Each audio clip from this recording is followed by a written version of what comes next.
This year, 6,500 Australians took the challenge to eat on just $2 a day, the equivalent of the extreme poverty line.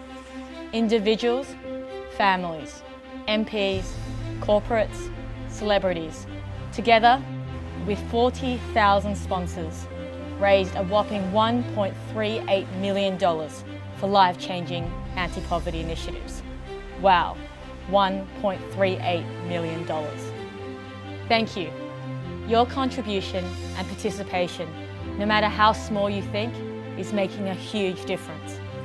You've changed how everyday Australians perceive extreme poverty, creating change in communities that need it most. Communities like Yangus in Papua New Guinea. There are 1.4 billion people living in extreme poverty. 19% of Asia Pacific's population are still living on $2 a day for everything. PNG is one of the poorest countries in the region, with those living in extreme poverty nearly double than in its neighbouring countries. Yangus is a rural community located deep in the mountainous region of PNG. The only way in is through a narrow airstrip.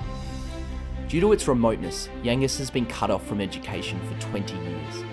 But these last 2 years, things have changed. In Yangus specifically, we've trained 12 local leaders as teachers. Training local leaders means that not only can the school be reopened, but it will stay open with community support. For the first time, children in Yangus will have access to schooling, where they will learn about hygiene, nutrition, literacy and numeracy, all skills that are necessary to lift themselves out of poverty.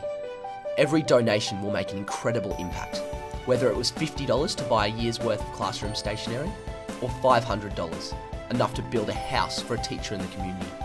Through eating oats and water and starting conversations around extreme poverty, you've contributed to a movement that has raised money to have a lasting impact. A whole generation in countries like Papua New Guinea, Cambodia, East Timor and Solomon Islands will break out of the cycle of poverty through education. So thank you again. We are at the start of something incredible. Don't forget what you've done, and I cannot wait to work with you in the coming years.